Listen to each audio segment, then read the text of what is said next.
আসসালামু আলাইকুম সুধী দর্শক মণ্ডলী, আপনারা দেখতে পাচ্ছেন আমি আমার গাছ থেকে লিচু নিচ্ছি। এটি একটি আমাকে বলা হয়েছিল বোম্বে লিচুর জাত। প্রায় 7 বছর আগে এই চারাটি আমি রোপণ করেছিলাম। আজকে লিচু ছিটতেছি। দেখুন, লিচুগুলোকে আমি মশারি দিয়ে রেখে দিয়েছিলাম ছোটো থাকতেই, যাতে পোকামাকড়ের উপদ্রব থেকে রক্ষা করা যায়। তাছাড়া বাদুড়ও অনেক সময় আক্রমণ করে, সেজন্য এগুলোর হাত থেকে রক্ষা করার জন্য আমি মশারি ব্যবহার করি, পুরোনো মশারি বা কাপড়ের টুকরো দিয়ে এগুলো জড়িয়ে দিই। এতে করে আমাকে কোনো স্প্রে করতে হয় না। আমি অবশ্য 2বার ফাঙ্গিসাইড ইউজ করেছিলাম এখানে, আর তেমন কোনো ওষুধ দিতে হয়নি। গত 2 মাস ধরে কোনো ওষুধই দিই নাই, আমি শুধু মশারি দিয়ে রেখে দিয়েছি। দেখুন কত সুন্দর লিচু হয়েছে। দেখুন এক থোকায় কতগুলো। গত বছর অবশ্য আরও বেশি ছিল, এই সাইডে অনেক বড় থোকা ছিল। এক থোকায় আমি প্রায় 75টা মতো পেয়েছিলাম। দেখুন এগুলো কালার এসে গেছে। আজকে হচ্ছে মে মাসের 15 তারিখ। মে মাসের 15 তারিখে এগুলো পরিপক্ক হয়ে গেছে, প্রায় 90%ই পরিপক্ক হয়ে গেছে। তাই আজকে আমি ছিঁড়ে নিচ্ছি। ছেঁড়ার সময় একটু পাতাসহ ছিঁড়তে হয়, পরবর্তীতে এখান থেকে যাতে কুশি বের হয়। দেখুন কত সুন্দর হয়েছে।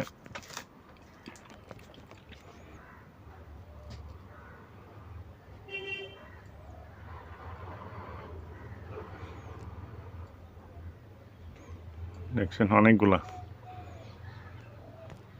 এখানে প্রায় 35টা মতো আছে। আরেকটা থোকা দেখুন, এখানেও 10-12টা আছে। এইভাবে থোকায় থোকায় ধরে। আর বোম্বে লিচু বা দিনাজপুরি লিচু, এটার সুবিধা হচ্ছে প্রতি বছরই ধরে। আমার কাছে গত 4 বছরের মধ্যে 3 বছর ধরেছে, 1 বছর গ্যাপ গেছে। কি জানি কী কারণে গ্যাপ গেল। তবে আমার এই লিচু গাছে কিন্তু 2 জাতের আছে, আরেক ডালে চাইনাতিরই আছে। সেই জন্য এক পাশে ধরছে, আরেক পাশে ধরে নাই। আপনারা দেখতে পাচ্ছেন আমি যেখানে দাঁড়িয়ে লিচু ধরছি, এই পাশে ধরছে, অপর পাশে কিন্তু ধরে নেই লিচু। যাক, আমি আজকে সবগুলো লিচু নিয়ে নেব। তো আপনারা যারা বিষমুক্ত ফল খেতে চান, 1 নম্বরে তাদেরকে গাছটাকে খাটো করে রাখতে হবে, কারণ বেশি উপরে গেলে এটা আপনি নিয়ন্ত্রণ করতে পারবেন না। 2 নম্বরে এইভাবে মশারি বা কাপড় দিয়ে লিচুগুলো যখন মোটামুটি হাফ সাইজের হয়, অর্থাৎ পরিপক্ক হওয়া অনেক আগে, প্রায় 2 মাস আগে। লিচু পরিপক্ক হতে সাধারণত 4 মাস মতো সময় লাগে। ফেব্রুয়ারির দিকে এগুলো মুকুল আসে, জানুয়ারির শেষে বা ফেব্রুয়ারিতে মুকুল আসে, এবং মে মাসের 15 তারিখের মধ্যে পরিপক্ক হয়ে যায়। তো এগুলো আমি 2 মাস আগে মশারি দিয়ে প্যাকেট করে দিয়েছিলাম। দেখতে পাচ্ছেন আমার ছেলেমেয়েরাও আমার সাথে খুশিতে অংশগ্রহণ করতেছে। এই ধরনের একটি লিচু গাছ থাকলে আপনাকে বাজার থেকে আর লিচু খেতে হবে না। তবে একটু সময় লাগবে। লিচু গাছের বৃদ্ধি আসলে কম হয়, আমি যতটুকু দেখলাম, এবং সব মাটিতে ভালো হয় না। আমি এখান থেকে কলম করে আরও একটা রোপণ করেছিলাম, কিন্তু হয় নাই। আর একজনকে একটা দিয়েছিলাম কলম করে, কিন্তু হয় নাই। তো লিচু গাছ কিন্তু সব জায়গায় হয় না, এটা মাটির কোয়ালিটির উপর নির্ভর করে। তো তবে রোদ থাকতে হয়। আমার এখানে প্রচুর রোদ নাই, তো আমার মনে হয় রোদ আরও একটু বেশি থাকলে হয়তো আরও বেশি ধরতো। আমার এখানে আশেপাশে কিছু গাছ আছে, যে কারণে হয়তো আরও বেশি ফলন পেলাম না। তো ইনশাল্লাহ আমি আগামীতে আশেপাশের গাছগুলো কেটে দেব, এতে করে আরও বেশি পরিমাণে ধরবে। লিচুগুলো যা মিষ্টি আপনি কল্পনাও করতে পারবেন না। বাজারে প্রথমত যে লিচুগুলো আসে মে মাসের 15 তারিখের আগে, 10 থেকে মে মাস শুরু হলে সাধারণত লিচু চলে আসে। ওগুলো অপরিপক্ক লিচু, ওগুলো টক। এগুলো আমি 1 সপ্তাহ আগে খেয়ে দেখেছি, অনেকটাই টক।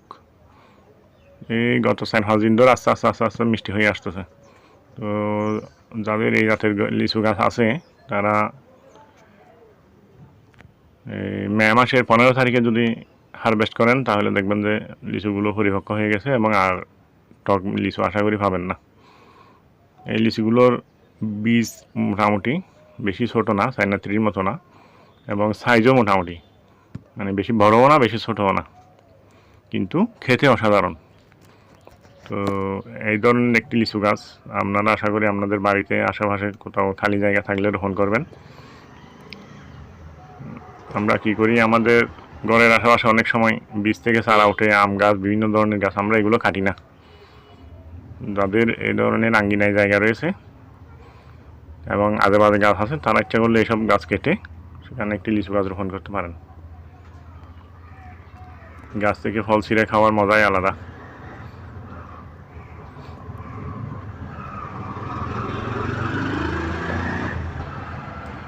দেখুন কত সুন্দর করে আমি লিচুগুলো নিচ্ছি।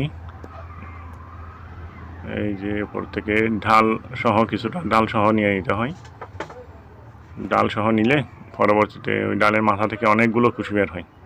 যখন কুশি বের হয় তখন কিন্তু একটু বিষ প্রয়োগ করতে হয়, কারণ লিচুর কচি পাতাগুলো পোকা খেয়ে ফেলে।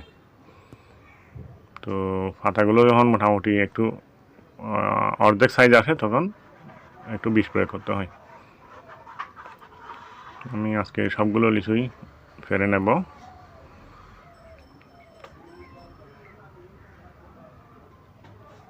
এই দেখুন আমার মশারি দিয়ে বাঁধা আছে, কিছু নাই, কিছু ইতিমধ্যে আমার ছেলেমেয়েরা খেয়ে নিয়েছে। তো ধন্যবাদ সবাইকে ভিডিওটি দেখার জন্য।